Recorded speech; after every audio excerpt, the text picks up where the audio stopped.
Amen. Well, good morning. My name's Kevin O'Connor.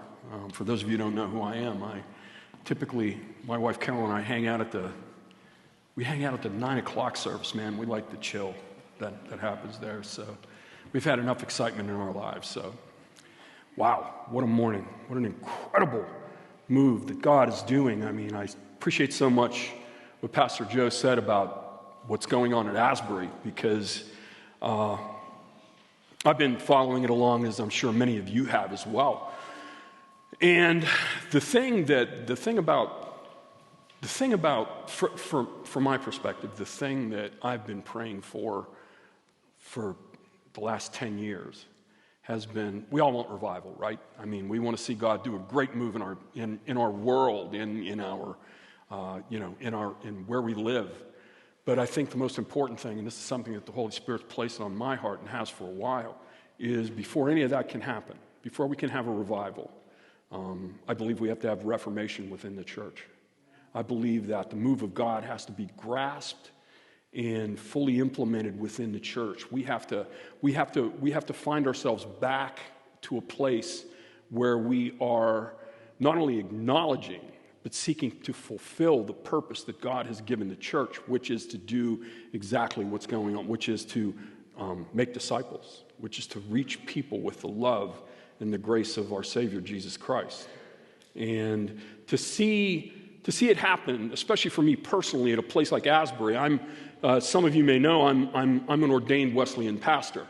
And Asbury Seminary, which is right across the street from Asbury College and Asbury University, where all this is happening, has been a standard seminary for guys like me and Methodists as well. And to see, of all places, to see God move in a place like that has just been an incredible thing to see. I mean, it's just been personally fulfilling. I've had several friends of mine that are graduates from there. And they're just so touched by the move that God is doing, and that perhaps a great revival and reformation would begin at a place like that, to me, is just an incredible blessing. So, anyway, good morning again. As I was preparing for this message, I came across a story that I want to share with you. It's about an individual that perhaps many of us know. His name is William Lane Craig. William Lane Craig is one of the great Christian apologists, but he's a philosopher. He's way more than that. He's a philosopher, a scientist, and just a right smart feller, and very articulate. Anyway, the Chronicle of Higher Education did an article about him some years back, and they gave him this moniker of Christian philosophy's boldest apostle. I've heard him referred to as the Happy Crusader. Guys, if you ever hear him talk, he's always got a smile on his face. He's always, I don't want to say a happy guy, but a joyous guy. The joy of the Lord is about him whenever you hear. And even if you read his books, it's the same way. Well, Craig has traveled the world, and what he's done is he's debated many of the world's most articulate atheists. And one in particular, another guy you may have heard of, you see him on TV a lot. His name is Sam Harris. Not only is he a famous atheist and humanist, he's, once again, a right smart feller himself in his own way. And he said this about Craig. He said, Craig is the one Christian apologist who seems to have put the fear of God into many of my fellow atheists. I find that deliciously ironic, don't you? But the story of how Craig became a brilliant scholar and debater reveals how God works behind the scenes in the midst of our weaknesses and limitations. From birth, he has suffered from a malady known as Charcot-Marie-Tooth syndrome. It's a neuromuscular disease that causes atrophies in the extremities. He walks with a slight limp, and his hands often look like they're grasping for an invisible object. He shares a story growing up, that he couldn't run normally from what happened to him when he was, with this particular disease that he had to deal with. And he says this, he said, my boyhood was difficult. And he pauses and says, children can be very cruel. Well, since varsity sports weren't an option, he joined the high school debate team. Now, initially, he wasn't interested in spiritual issues. He didn't join the debate team for any higher purpose or anything along that line. He joined the debate team because it seemed to be the thing to do at the time. And he wasn't interested in spiritual issues, but he started reading the Bible. And something happened to him that may have happened to many of us. I know this is the way it played out for me. He said that the Jesus that he found there took hold of him. Now, I don't know about you, but when I became a Christian in 1980. My wife Carol and I were at a small group Bible study, and we accepted Christ together. And in fact, Carol bought me my first Bible, now that I think of it. And as I was reading through the Gospels, as I was reading through the New Testament, and I looked and I read about Jesus, and I thought to myself, why have I not met this guy before? Why is it that everybody who's tried to explain Jesus to me isn't like this? It isn't like the guy that I read in the Bible on my own. I don't know if any of you have experienced that, but I sure have. Maybe that was that way with Craig. And he said this. He said at this time, the moment he met the Jesus that made the difference in his life, he said this. He said, for me, it was a matter of a question, I should say, of personal commitment. Was I prepared to follow this man? During college, he continued debating and searching for his calling. And not until years later, after establishing himself as a philosopher, did he start to debate and defend his faith in a public setting. And it came as a welcome surprise. He said, his thing is, and if you've ever heard him, like I said, if you've ever heard him talk, you think to yourself, wow. But he said to himself, you know what?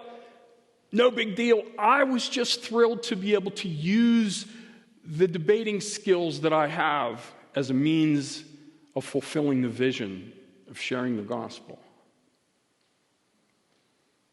Here's what I want us to see. At a time when Professor Craig was pursuing his passion for debate and philosophy, when his Christianity wasn't even on the table,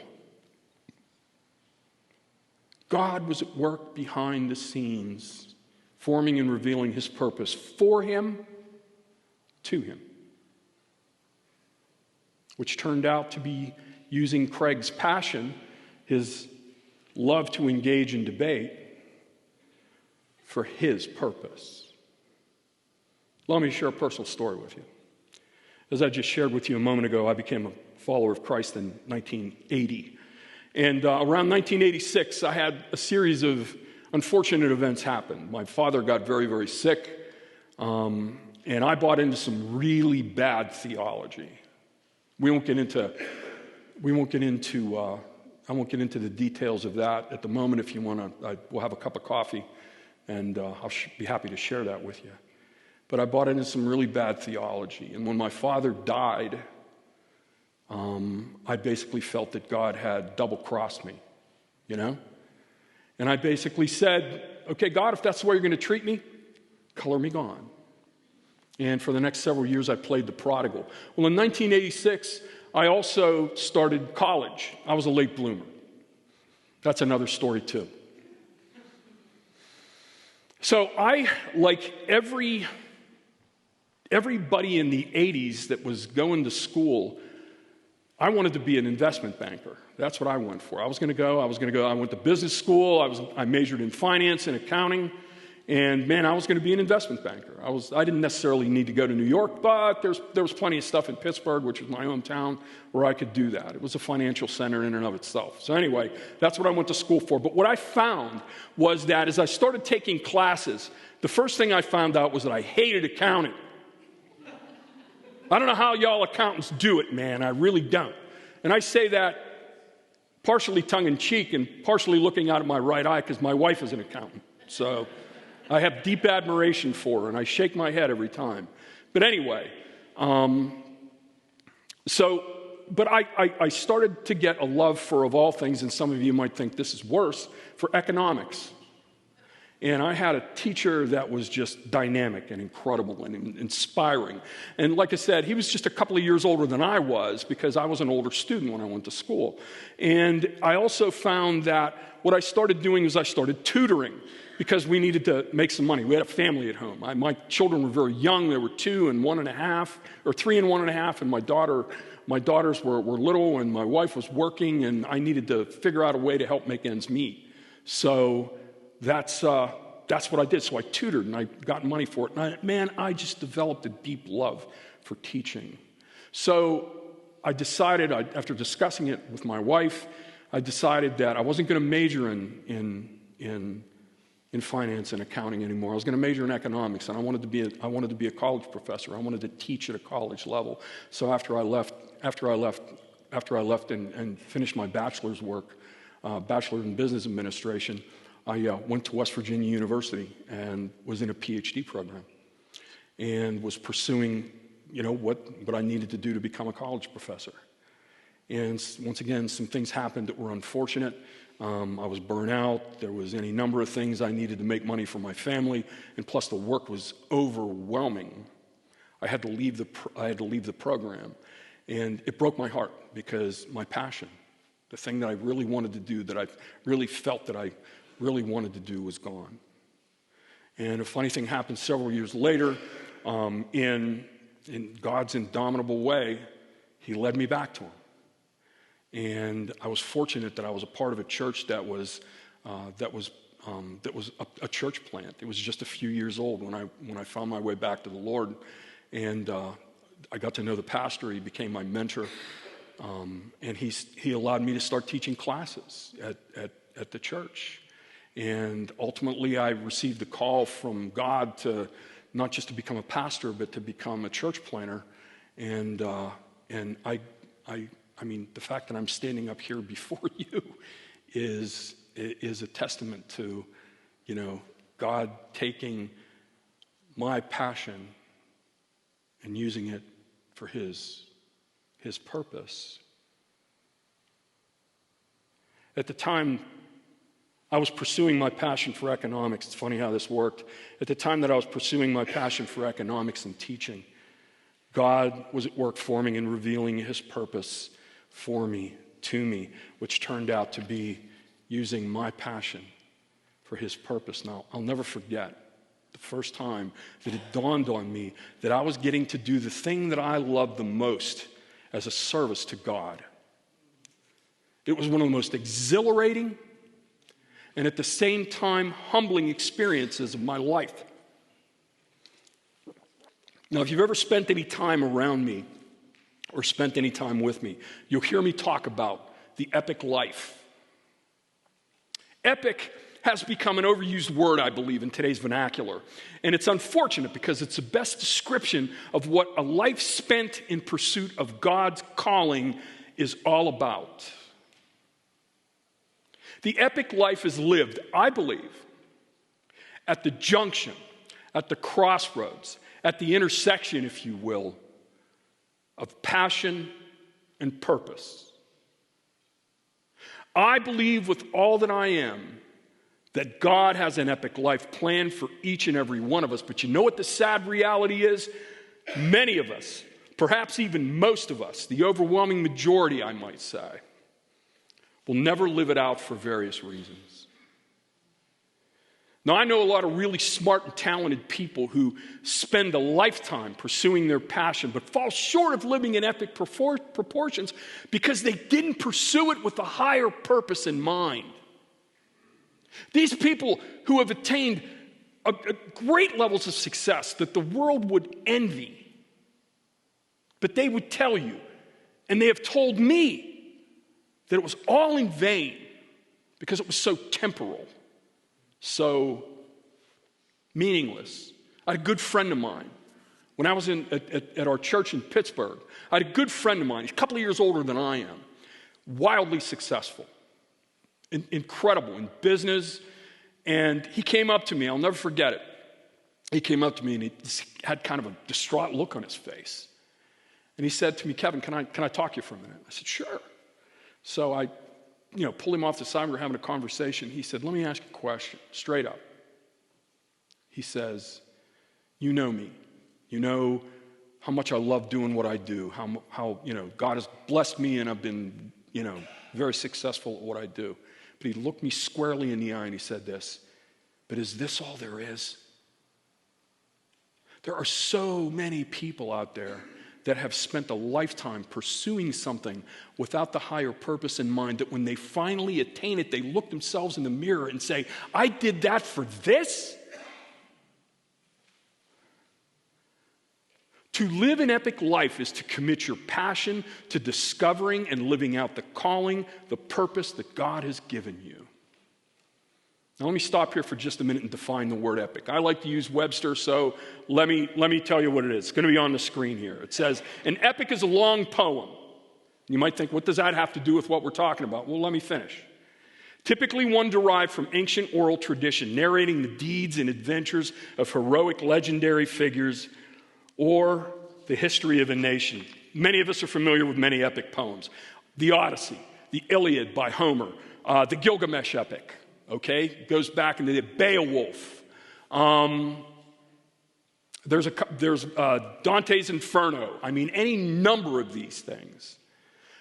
And what they do, what these stories tell us is not only are these great stories of great individuals, but what they do is they bring the transcendent in, especially if you look at the Gilgamesh epic. I mean, it's almost an allegory for, you know what, we can achieve great things, but we can't do it in and of ourselves. We have to have a higher purpose and a higher power to help us be able to achieve and do everything that will fulfill us, that will make us significant. To live life in epic proportion is to live by definition outside of yourself. Transcendently, if you will. To live for something greater than yourself by a means outside of yourself and greater than yourself. It is to be empowered by God to do things far greater and more significant than you could ever do on your own. And as a result, you will fulfill one of our greatest desires as human beings: to be significant, to make a difference in the lives of others, and to ultimately be fulfilled. Let me put it to you this way. The epic life is all about discovering, pursuing, and ultimately fulfilling God's plan for your life. Pursuing it reveals his plan to fulfill his preferred future both in and through you. The key is to understand the role that his calling on you plays in this process. And that's what we're going to talk about today. The Bible is full of people who have lived the epic life. These are men and women who have ordered their lives around discovering and pursuing God's preferred future for them. And you know what?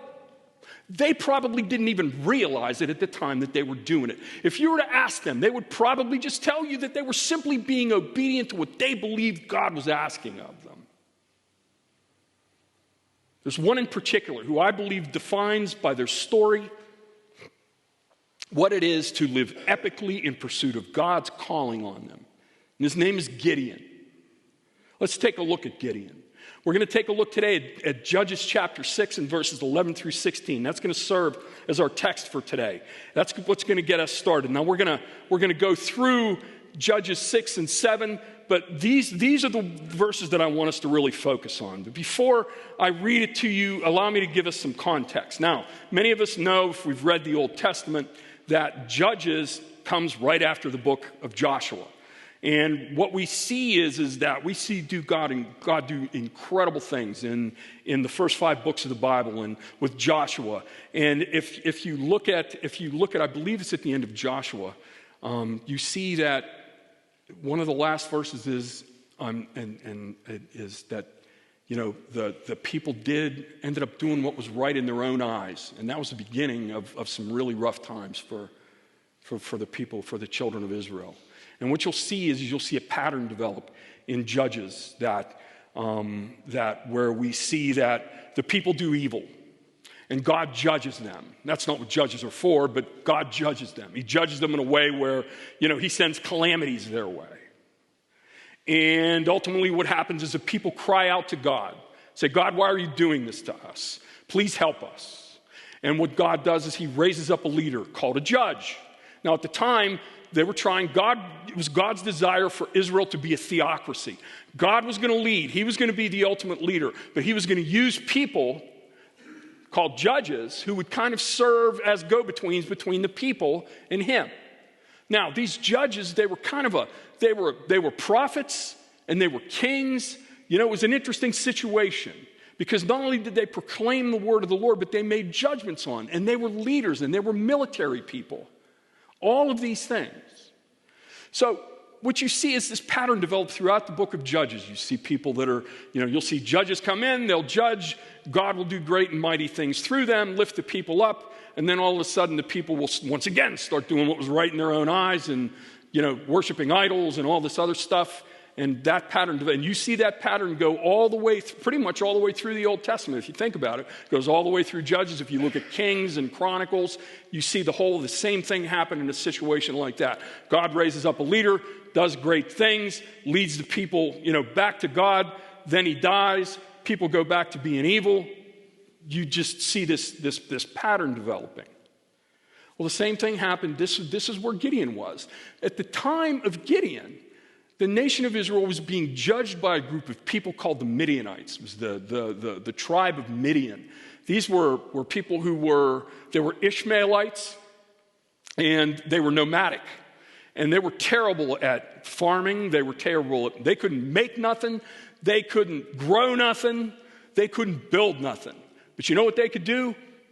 Brother, they could fight. These guys were warriors, man, and they were warriors and they were incredibly skilled. And what they would do is they would go and make war against the Israelites. Every year when the Israelites would go to try to harvest their crop, to feed their people, they would come in and plunder them. And you could see that in the story as we pick it up where I'm about to start reading is that we're going to find our hero Gideon is threshing wheat. Not an uncommon thing to do, right? Back in the day, it's an agrarian society. And how you thresh wheat is you have this pile of wheat in front of you, and you take a fork and you throw it up in the air, right? And then what happens is the wind blows the chaff off, and then the wheat, the kernels, the fruit falls to the ground. Well, you do this in the open air because, as you could imagine, it gets pretty dusty. It gets pretty nasty. So we find Gideon doing it in a wine press inside of an enclosed area. And you can imagine how nasty and dirty and filthy this was. But he did it so that he could hide the wheat from being plundered by the Midianites, so he'd be able to feed his family during this time. Well, let's pick up the story. Follow along with me as I read to you. I'm going to read from the English Standard Version. This is Judges chapter 6, okay? Here we go. Pick it up. Now the angel of the Lord came and sat under the terebinth tree at Ophrah, which belonged to Joash the Abiezrite, while his son Gideon was beating out wheat in the winepress to hide it from the Midianites. And the angel of the Lord appeared to him and said to him, "The Lord is with you, O mighty man of valor." And then something interesting happens. Gideon says to him, I'm just going to read it and then I'm going to circle back to this. And Gideon said to him, "Please, my Lord, if the Lord is with us, why has all this happened to us? And where are all his wonderful deeds that our fathers recounted to us, saying, 'Did not the Lord bring us up from Egypt?' But now the Lord has forsaken us and given us into the hand of Midian." I'm going to take a little preacher's license here. I hope you don't mind. Because I think that this needs to be read and understood in a different context. I'll just tell you up front that if you were to ask my wife, she would tell you that sarcasm is my love language. If you talk to my enemies, they would tell you that sarcasm is also my hate language. So it's just, I'm sarcastic. I can't help myself. I'm also Irish. It comes with the territory. And I think that what we see here is, just picture this. Gideon is inside this hot, nasty wine press threshing wheat. He's filthy. He's breathing in this nasty dust. He's just getting overwhelmed by all of this stuff that's going on around him. He's seeing his family oppressed, his nation oppressed, this whole shooting match. And then this angelic being, this dude stands before him and basically taunts him. The Lord is with you, you mighty man of valor. And I don't think he said, please, my Lord. I think he went, please, my Lord. If the Lord is with us, why then has all this happened to us? And where are all his wonderful deeds that our father recounted to us, saying, did not the Lord bring us out of Egypt? But now the Lord has forsaken us and has given us into the hands of Midian. I could just, oh man, the contempt in his voice. I could picture it. I can almost hear it. Then a funny thing happens. And then the Lord turned to him. No more angel. God shows up and says some profound words. He says, go in this might of yours and save Israel from the hand of Midian. The most powerful 5 words in the Bible. Right here, my friends. Do not I send you? And he said to him, please, Lord. His attitude changed a little bit. Please, Lord. How can I save Israel? Behold, my clan is the weakest in Manasseh, and I'm the least in my father's house. But then the Lord said to him another deeply profound and powerful statement. But I will be with you, and you will strike the Midianites as one man. So here we have a guy who was, by all accounts, an insignificant man. Now, I don't say that to insult him or to make light of his value as a human being, but as a starting point in the making of a genuine hero. Made that way by his willingness to follow the calling that God had for his life. One who lived an epic life in pursuit of the calling that God had for him. Now, the thing I want us to see here is this, and it's important, is that Gideon was just a guy, just a regular human being, just like you and me. He had no particular talents or abilities or that were above or beyond anything or anyone else. But there were some attributes that were key to his journey to the epic life that we need to uncover and discuss if we're to accept the challenge of pursuing God's epic life for us. There's 4 of them that I want us to consider today. Let's get started. If you don't have your listening guide out, take it out. Write this down. Pursuing God's epic requires trust.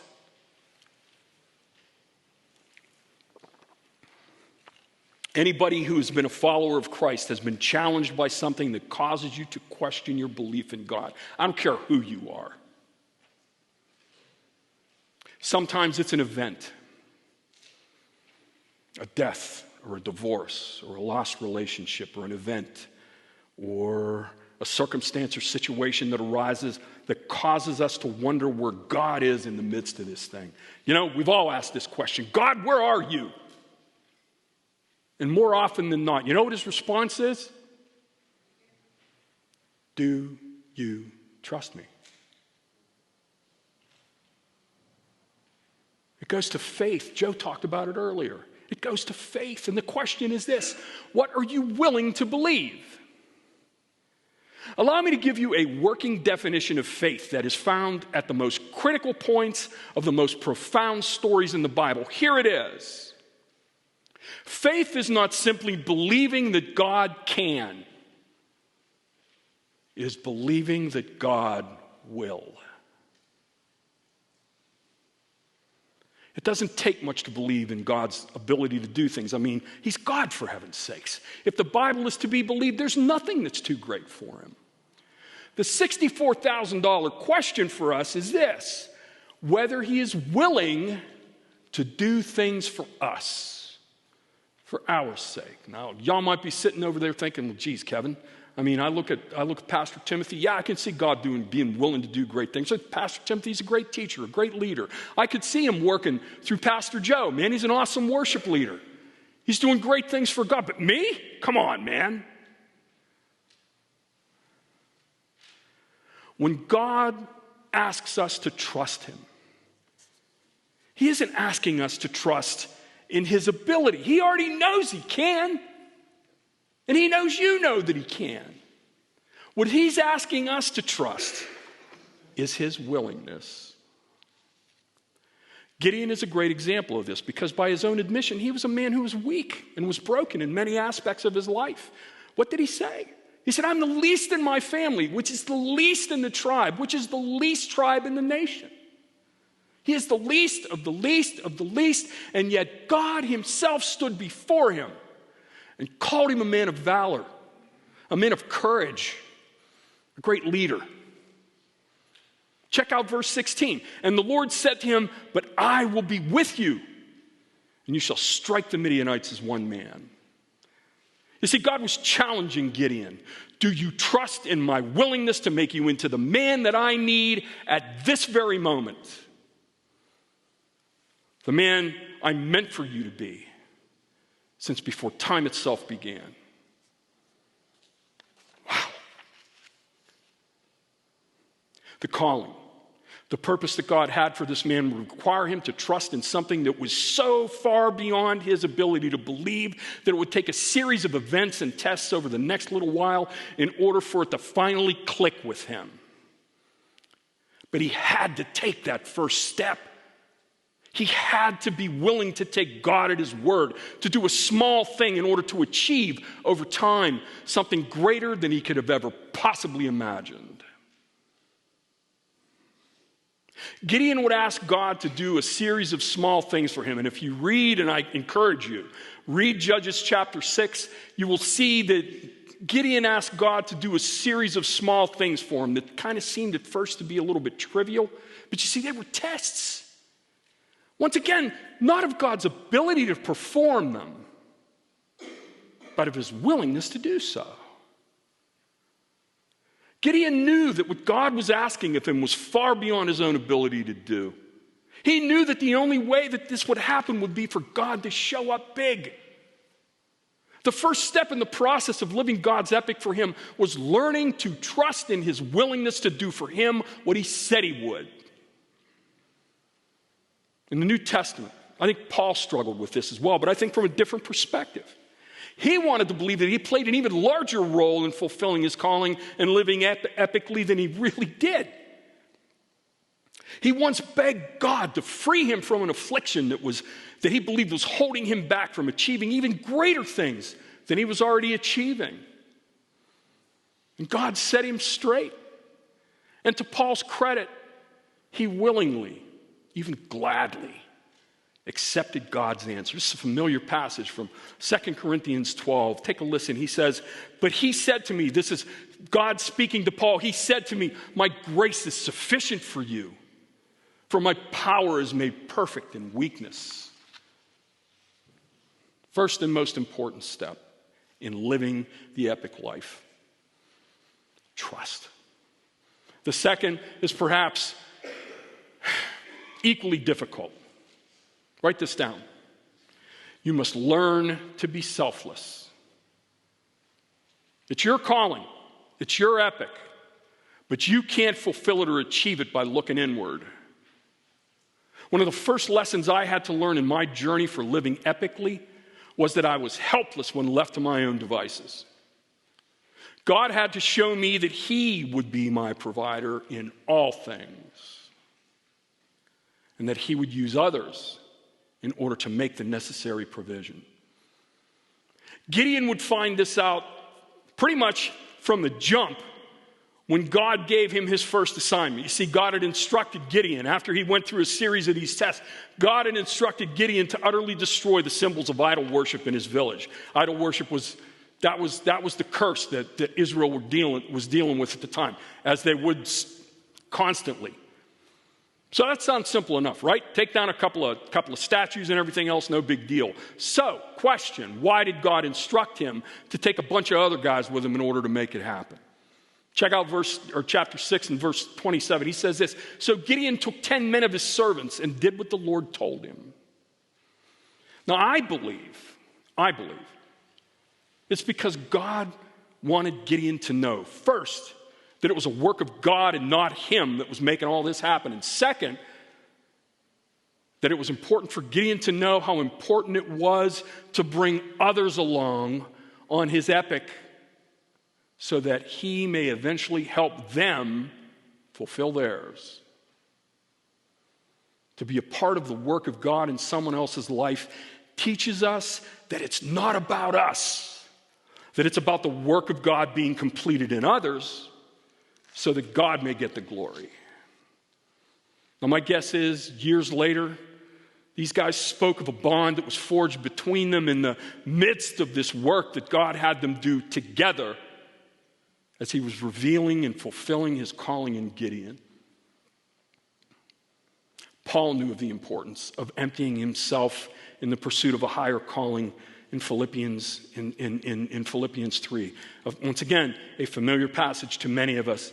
Philippians 3 and verse 7, he says, but whatever gain I had, I counted as loss for the sake of Christ. Let's talk about this for just a second.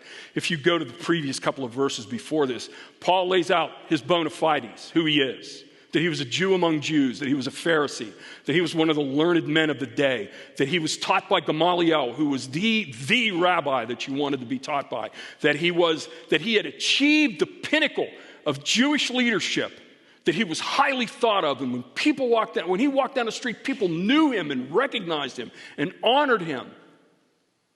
And then he goes on to say, and we know what happened to his life afterwards, that all of that was taken away because he decided to become a follower of Jesus. And what did Paul say? You'd think that, wow, geez, I mean, look at the price I had to pay for this. No. Whatever gain I had, I counted as loss for the sake of Christ. Fulfilling our calling, living epically, requires us to live selflessly. It also means coming to terms with this. Number 3, write this down. Expect resistance. Not everyone's going to be excited about you pursuing the call that God has given you. Not everyone will cheer you as you seek to live epically. In fact, you might be surprised at the people who will not only seem indifferent, but will seek to undermine and sabotage you. People don't like to be reminded that they're broken. And when they see you trying to break out, when they see you trying to achieve God's preferred future for you, they will become angry and envious to the point of seeking your demise. That's another reason why you need to be a part of a community of people who will not only support, but will pray for you and for your success and have your back so as to prevent others from sabotaging you. Consider Gideon. You'd think that his family and friends would be thrilled that he had heard from God and that through Gideon that they would be set free from the terrible oppression with which they were suffering at the hands of Midian. But such was not the case. In fact, far from it. Check this out, Judges 6 and verse 30. Then the men of the town said to Joash, Gideon's dad, bring out your son that he may die, for he has broken down the altar of Baal and cut down the Asherah beside it. They wanted to kill him for trying to set them free. But an interesting thing happened. Gideon's own father stood up for him among his friends and family. He was so moved and so inspired by his son's courage and willingness to follow God that he stood up for him and was willing to face death alongside of him. You begin to see a transformation taking place in the lives of others because one man was willing to trust and believe in God's willingness to use him to help bring redemption to a group of people. Now, I gotta believe that Gideon was deeply moved as well as strengthened by these people's belief in his calling to the point that they were willing to die to protect him. Resistance is something that you must expect if you are to fulfill your calling and live epically. Jesus himself told us that we would face difficulty, sometimes overwhelmingly so. But he also promised that he would walk alongside of us as we face it. Which leads nicely to the next attribute. Number 4, of living epically. Write this down. When facing resistance, we must practice perseverance. You just got to hang in. Perseverance is one of those indispensable attributes of success in any endeavor. The willingness to persevere is a sign of courage and faith. Throughout the Bible, the one thing that sets apart the great men and women of God is the fact that they just won't quit, even in the face of extraordinary difficulty and tribulation. And Gideon was one of them. There's an interesting story that goes behind Gideon coming up with his 300. And it's a little too lengthy to get into today, but once again, I encourage you to read it. It's inspiring. But at the end of the day, there were 10,000 people that showed up that basically was a call to the nation to stand up for the children of Israel. 10,000 showed up. God whittled this down to 300 people. And these weren't 300 of the best people, should I say. These were 300, lack of a better term, misfits. So check this out. Judges chapter 7 and verse 8, he said, so the people took provisions in their hands and their trumpets, and they all set, and he sent all the rest of Israel, every man to his tent. Those 9,700 people, he sent them back. We don't need you. We'll do it with 300.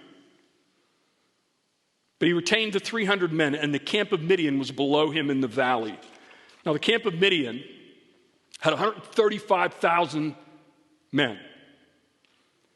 And I'm talking about 135,000 of the fiercest and finest warriors that part of the world had ever seen up until that point.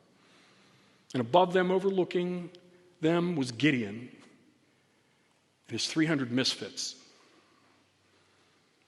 Now, how do you think Gideon was feeling about his calling right around now? My guess is that a large part of him wanted to return home and forget this whole episode ever happened. But if he had, he would have missed out on seeing and being a part of God doing something extraordinary. A couple of hundred years later, David faced a similar predicament. He was standing in a camp with his most loyal soldiers and followers whose wives and children and possessions had been taken away by the Amalekites. The Amalekites, who, by the way, are the same group of people that Gideon was facing in this story. His men were weary of running and fighting and were to the point of rebellion.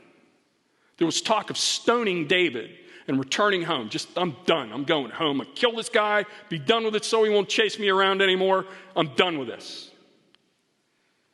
And when David got wind, he had a choice to make. Would he run and hide, hoping to forget this whole chapter in his life? Or would he persevere on? 1 Samuel 30 and verse 6 answers that question for us. Take a listen. And David was greatly distressed, for the people spoke of stoning him, because all the people were bitter in soul, each for his sons and daughters. Here's the moment of truth, friends, right here. This is the money part of this verse. What did David do?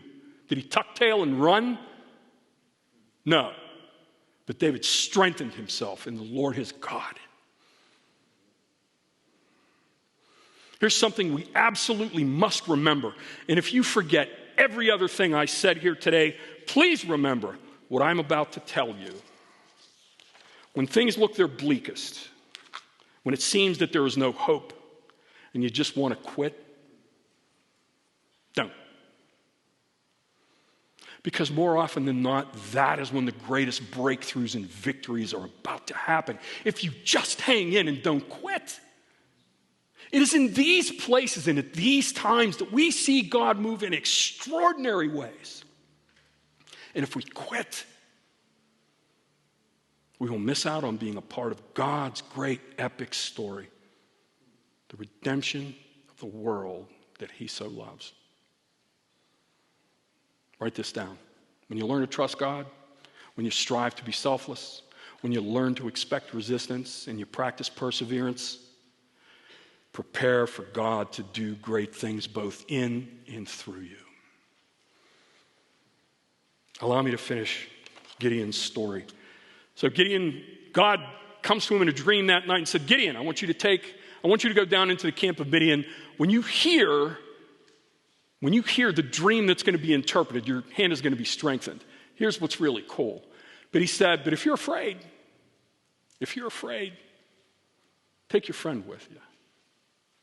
You see, so many of us think that if we show fear, if we aren't, if we don't put on this facade of courage, that God's going to forsake us. Well, I'm not going to hang out with a guy like you. That's not how he works.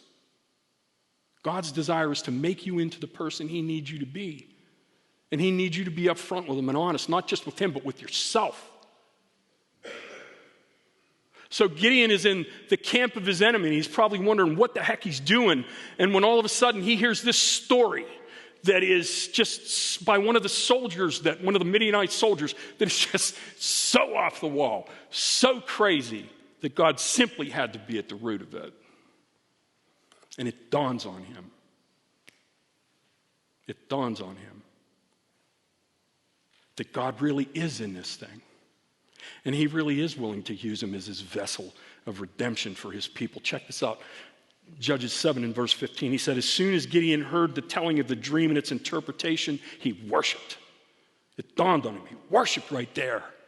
And he returned to the camp of Israel, a new man. And he says, arise, for the Lord has given the host of Midian into your hands. Notice how his attitude changed once he realized that God was not just able, but was willing. By his willingness to follow the calling that God had given him, in spite of all the inherent difficulties, he and a bunch of others got to be a part of God's great plan of saving his people. Gideon and his friends were living the epic life.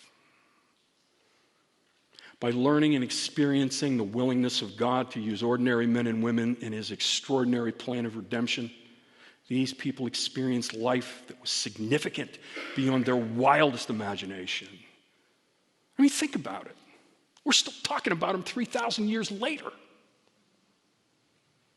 Paul learned that our greatest breakthroughs and victories and experiences happen when we come to grips with our own brokenness and allow God to work his plan and purpose through us in spite of them. Check out, once again, 2 Corinthians 12. He says, therefore, I will boast all the more gladly of my weaknesses so that the power of Christ may rest upon me.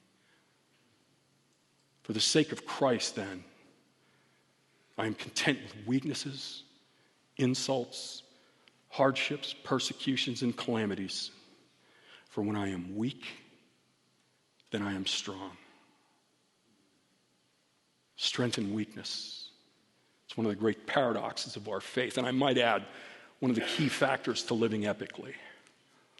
God has a calling, a purpose, an epic life for each and every person who hears this message. The question is, do you have the faith? Do you have the courage to pursue it?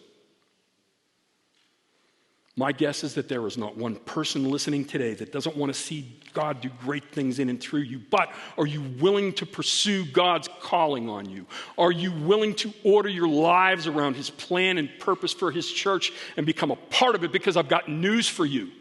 We can't do it without you.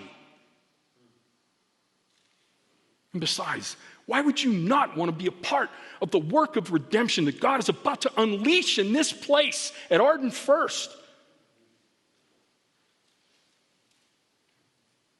It's our time, my friends. It's your time.